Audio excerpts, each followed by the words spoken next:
Hey everyone, Panda Lady here, and we are back for another New to Retro review. I'm really excited to do this review because this is one of my favorite animes and hobbies to do. So it's time to duel, as we review for episode 15, Yu-Gi-Oh! The Dawn of Destiny for the Xbox. So let's get this started. Back in January of 2004, Konami Digital Entertainment announced 3 new Yu-Gi-Oh! Games to be released.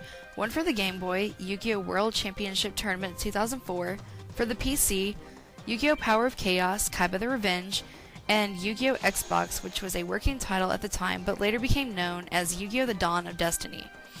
This game was the first time a Yu-Gi-Oh! Game has made it to the Xbox and was actually the last. The game plays by the official rules and has 1,000 cards, and at the time, some cards that have not been seen yet. Well, there's no plot to this game at all, it's just one big all-out battle. There's a few modes in this, single mode and triple mode. In triple mode you will face off against 3 duelists, each of which have low life points and your own life points do not regenerate after a win. This can be a tough mode at times because later duelists such as Yami Merrick or Yami Yugi will continuously assault you and make it harder to win duels and get better cards. Also, another thing is you can switch the order of duelists, which is a good thing to learn because the final duelist you face will become unlocked in single duel mode for you to duel over and over again. There's also a link mode to this game, but it's a hassle at times, but more on that later. Single duel mode is a way for you to go after about any duelist you fancy for the cards that they have. Now there's no password system in this game like past Yu-Gi-Oh! Games, and you must choose one of the 3 Egyptian god statues to get 3 cards. This makes it easy to learn duelist strategies and go after the cards you want. Okay, well it's that time again, so we'll start off with the bad about this game. First off, this game was on the Xbox. It should have been made for the Xbox Live because this series is all about dueling with friends, yet no Xbox Live was added to this game, which meant you had to have a friend bring his Xbox over with his own copy of the game, with a link cable and possibly a TV if he didn't have one. Second off, the AI for some of these fights seems off. Many times I played through this, and even when the opponent used a weak monster and I threw a high defensive monster and face down, the AI seemed to know it was too weak to attack it. Same thing happened if I put a weaker monster down. They would instantly attack it. Another thing was the flow of battle.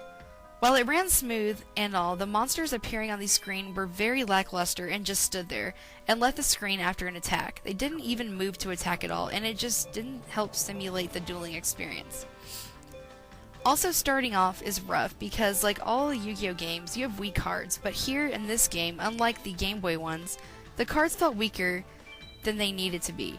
You start the game off, and the only good cards you have is Zero the Mance and Amphibious Beast, and it just seems the earlier characters have nothing but negate attacks and such. It's an easy problem to get over, but you're gonna struggle a bit. Lastly was the presentation to this game. While some parts were impressive such as the cards, the game is a recycled version of Forbidden Memories for the PS1, almost. Character models are basically from the PS1 game, and some were touched up for this game. Also, sound effects were recycled and music wasn't anything too special. Okay, so I said I was a huge fan and all, but I've kicked this game pretty hard, but there is good to this game. While no online modes and the linking up made this game a pain at times, the game was still a blast to play. I enjoyed it because it wasn't like Forbidden Memories, because it played by the real rules and not by attribute types or the celestial signs. It was like dueling with my friends, except the computers were characters from the show and had some of the cards that the characters had when dueling. It was also fun to have a game like this because any cards I didn't have in real life, I got in this game. So to be able to think of new ideas and strategies, it was really fun to get my hands on cards I had never had before. I also enjoyed, as usual, the 3 free cards given to us if you bought the game. The Winged Dragon of Ra, Dark Sage, and Widespread Ruin. I love these cards, but someone stole my Winged Dragon of Ra. It may not have been my favorite god card, but still. Okay, so is this game worth a buy? Well, if you happen to be a Yu-Gi-Oh fan, then yeah. But newer games have come out on the DS and the Wii with Wi-Fi abilities. But still, you could still get the game cheap if you want to relive the glory days of Yu-Gi-Oh! Before the GX series, 5D's Card Games on Motorcycles, and Zexal. Alright, looks like that's it everyone. Time to put away the dual discs and hit the arcades, because next week we are reviewing a game that just came out on the PSN and Xbox Live last week. The Bossman will be back next week and will review for episode 16, The Simpsons arcade game. So, like always, if you haven't, please subscribe, because it's free, and in this day and age, free is a damn good thing. Thanks for watching everyone, and we all appreciate it. Take care, and I will see you all next time.